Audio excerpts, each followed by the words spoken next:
So, I wrote a book, not the book that I first talked about in 2023 at Autscape, a different one. This one is interesting because it's kind of in the same field as Harriet's from about an hour ago. And it's about my job as a lived experience mentor for autistic students in higher education. That's coming out on the 15th of April with Lived Places Publishing. At the end, there's a link to that, bloody, bloody, bloody, blah. I personally think it's too expensive, but hey ho. Can everyone hear me all right? Yep, I think so. Awesome. There's very little time to spare. So the book, I'm a DSA-funded lived experience mentor for autistic university students in the UK. This book is about why I do what I do. We'll get one story in as well as the introduction. And if you have questions for me from about 20 past, please write them in the chat. Also, please stop me, Hetta, Martijn, or anyone, because I have a terrible sense of time. I'm just completely time blind. So yeah, please stop me when I go too far. So content warnings, of course, I always have to put that because I'm a mess.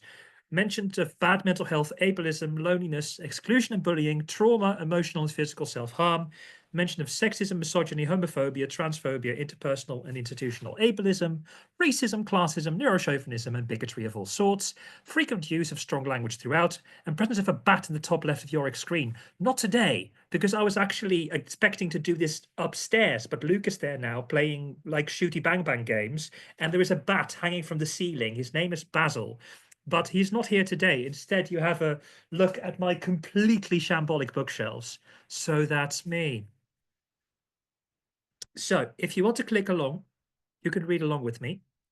I will be working on a file that is not in the slides. I will be using the copy edited file, which is an absolute menace. It's full of little red things. It'll give you a headache. So stop me if you've had enough. I kind of fell into being an autistic advocate. It wasn't something I sought out, but I was rather picked. This makes it sound like an Oprah Winfrey moment, and you get a cause, and you get a cause, and you get a cause. It really wasn't as fancy as that, though utterly, utterly life-changing.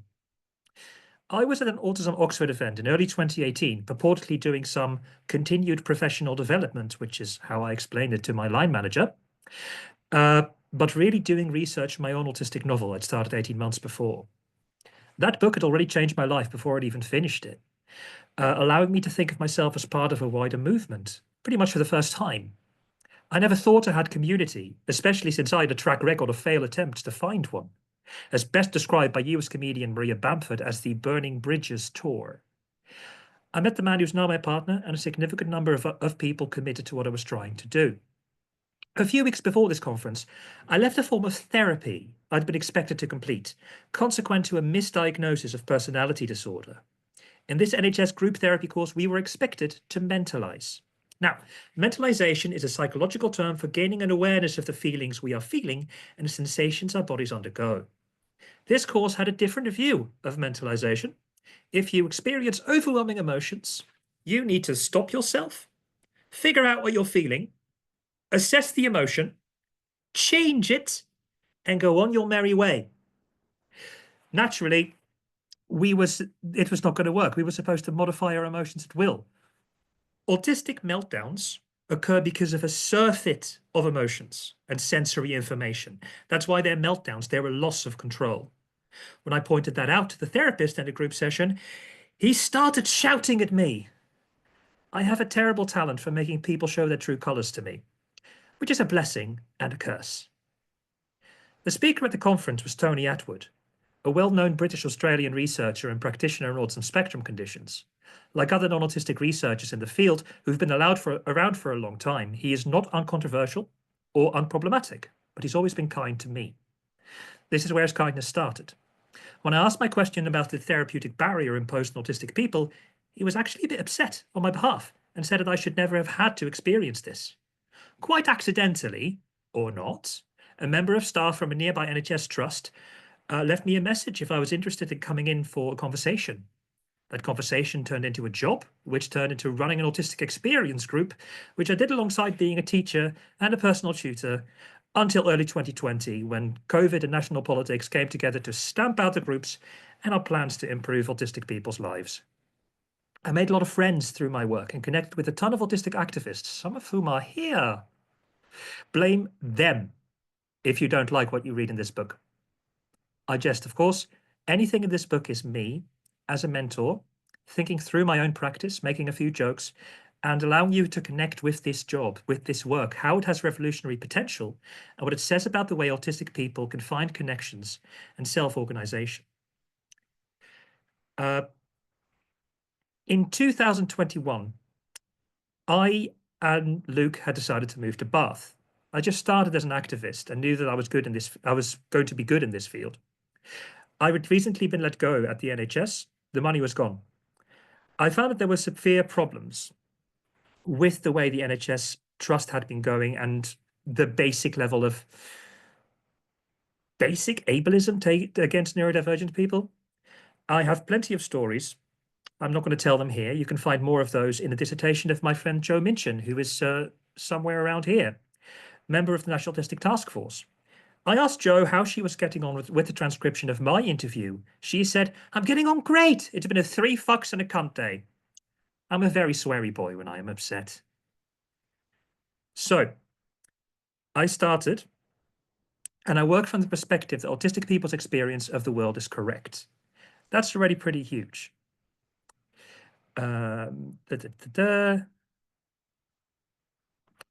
Yes, sorry, I was doing 2 things at the same time, which is a terrible idea for anyone, especially for me. There we go. I had a mentor too. I only met her once, back in 2013. When I was 25, I was not in a good way. I'd been hospitalized at a mental health ward, mostly as punishment for continuing to have autistic meltdowns, having started antidepressant medication. Don't worry, there's some different layers of self-hate. Time will come for that. Therefore, the psychiatrist there prescribed me everything but the kitchen sink. 100 milligrams of escitalopram, 600 milligrams of quetiapine, 4 milligrams of clonazepam, and 50 milligrams of mirtazapine, because what I really wanted was to be cured of autism and be, in my own words, normal. I know. Instead of being cured, I just slowed down. I was awake up to 10 hours a day. Meltdowns still happened. I still got conversations wrong and interactions wrong, and I was not normal. I just fell over a lot more. I was on this cocktail for 3.5 years. Much later, I was told that I should have only been on that amount of medication for maybe 2 weeks. No one ever reduced the meds. I do acknowledge that my own attitudes to my own behavior didn't help. I conceived of myself as an animal that needed caging, the drugs being the cage. In short, not a happy bunny. After a 1.5 years in my self-made holding cell, a haulage container in Amsterdam Zuidoost, which we then used as student accommodation, I finally graduated. So in September of 2013, I moved across the North Sea and started a master's at UCL. Things didn't start well. I was allocated a mental health mentor, employed by the university. She was probably a very kind, empathetic person. I didn't get to know her well enough to see through the patina of what she was presenting. We met at the UCL refectory downstairs at its main Bloomsbury campus. It was the first week of October. I was already burnt out. My main concern? Money. I was surprised at having to pay the full tuition fee at the start of my MA, which did not align with my funding. I needed support in contacting support workers and writing to the right people, but since my medication regime was what it was, I was asleep for 13 to 14 hours a day. I didn't have the time to read the allocated books for my courses and take care of myself, let alone do all that admin. She said the immortal words. That must be very hard for you. Okay. I must have been perfectly polite to her because I was raised to be so. But I cannot recall the exact way I reacted through the fog of time and benzos. I also understood that she was being genuine. This was the exact way to show kindness. You express that while never being able to truly empathize, not living in someone else's head and all. You care, and you see how hard it is for that person. Then you stop. That's not empathetic. That's a closed door. But it falls within the university's limitations and expectations of boundaries. In fact, she was acting exactly by the book. This was an empathetic, caring response that also tellingly, allowed the university to sidestep having to take any responsibilities. If you don't actually want to support people, this approach is pretty ideal. Having worked in education and the NHS, I've heard a lot about boundaries, how it's vital to detach yourself from your work and from your own emotions. You are expected to do your job without promising to do anything that takes away from someone else's agency, which is of course admirable. We're dealing with people, not dogs. However, in an age of austerity and cuts, boundaries are used as an excuse to not provide help and support, especially in caring roles. What I needed at the time was someone who didn't just express that she saw how hard it must be for me. I needed someone to take me by the hand and do it with me. I did not have the executive function or capacity to do what I needed to do. I was way too drugged, depressed, and overloaded to get anything done. When she told me that it must be so hard for me, a door shut in my face. I also immediately lost trust in her as a human being who could potentially help me. Maybe at a subsequent meeting, she could have been a lot more forthcoming and supportive. I never gave her that chance. The trust was gone. That's the reason I didn't take up further mentoring support. I wouldn't have been allowed to contact her outside of mentoring hours. I would only be allowed to discuss problems at her without trying to solve them. Reiterating problems for an autistic person doesn't solve them. It increases cyclical thinking, and it served only to rub my nose in how fucked my situation was at the time. A lot of autistic students do not take up their mentoring support beyond 1 or 2 sessions. Why? This attitude, imposed as best practice, certainly doesn't help. That's not just incompetence or laziness, an excuse to not actually provide care, rather a real lack of interest in what we as neurodivergent people are actually like is at fault here. I speak about all that and worse as neurochauvinism in Feeling Fast and Slow, but this book is committed to changing that.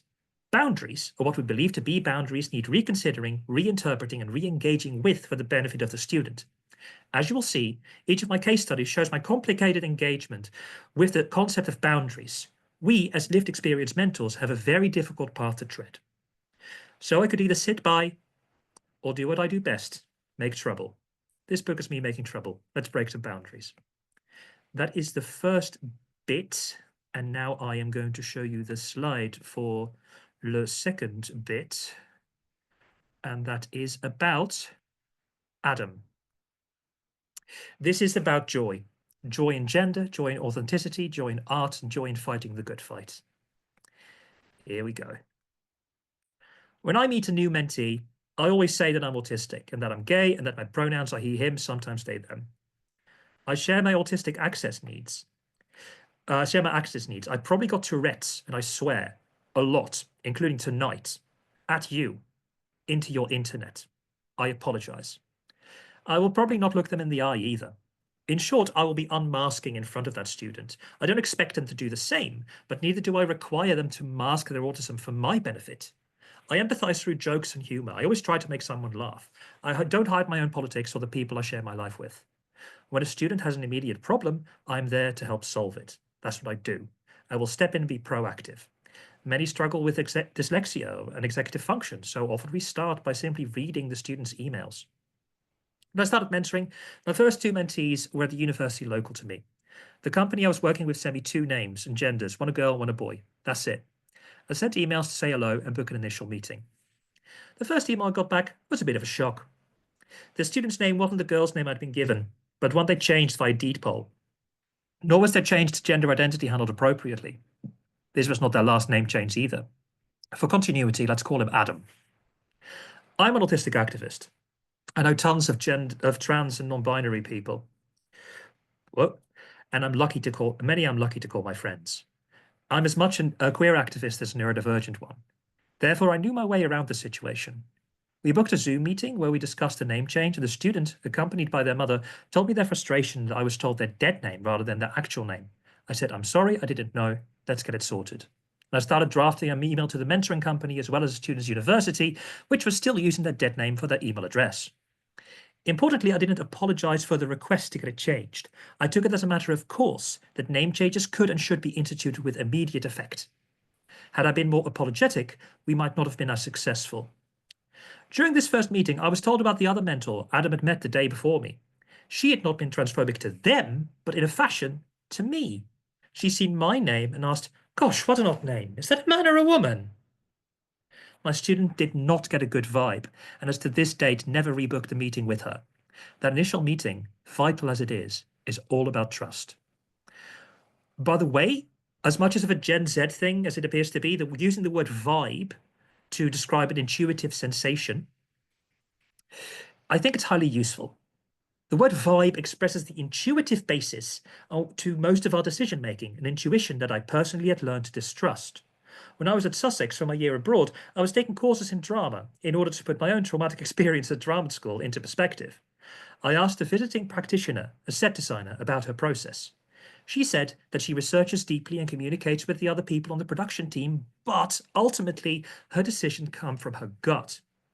I said, even though I was about 95 kilos at the time, I don't have a gut. Or rather, that my gut instinct was, quote, always wrong. She said, quote, wow, okay, I don't think I can help you with that. And she continued clearing up. When there is no trust at the start of a relationship, we can't continue. This is because we as autistic people learn that we need to be very careful about who we decide to place trust in. Our brains are on the lookout for people who would do us harm. The vast majority of harm inflicted on us, be that physical, emotional, or social, are inflicted by those who have good intentions and believe they care for our well-being, as the neurotypicals they expect us to be. Therefore, we cannot expect that people will behave empathetically towards us. As a mentor with lived experience, it's important to let go of neurotypical expectations of communication, which may include the spoken word or meeting face-to-face. We might even only meet by exchanging text messages. That's okay, whatever works for the student. As long as you're honest about your own accessibility needs at the start, it's easier for the students to express their own needs. This is stressful, since the students will have become used to ignoring and neglecting their own need for adaptations to normative communication styles. In the first year, Adam, then using they them pronouns, was still living with his parents. Adam's mother spent much of Adam's life fighting for her child. There had been frequent hospital visits, the horror of engaging with the Children's Mental Health Service, also known as CAMS, and the unending need to advocate. Adam's mother was tired, but not done fighting. In me, though, she found an ally. Unlike other professionals dedicated to Adam, I simply asked her child what they wanted me to do, and I would do it. I showed her that I was willing to stand up against the university for her child. I saw this as logical. My responsibility is toward the student. I don't care if universities don't like me. I will still push on. What I care about is the well-being of the young person I have a duty of care over. Adam was surprised and, despite their well-founded nervousness, accepted me immediately. I was safe. They needed this, both of them. Adam started a degree in creative writing, which I'm looking at the things. I think I'm going to finish up with something here. So this is about Adam going on T and starting his biological as well as social transition. So one day, Adam asks me, Jorik, what do you think of spine lengthening? Are you absolutely insane?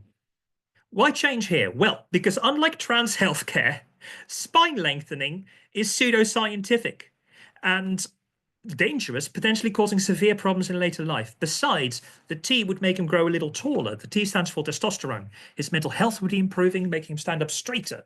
That was the one thing I said no to. Having gone to Steiner School for 10 years, I know crackery when I see it. Besides, I soon find out the height thing is no longer a problem. Jorik, Link from The Legend of Zelda is the same height as me. End of height dysphoria for Adam.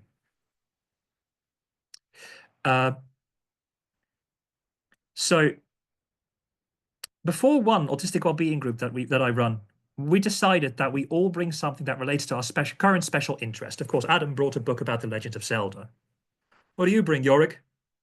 Honestly, I just forgot, but I think I could just point to everyone here, since autistic people being happy is kind of my special interest.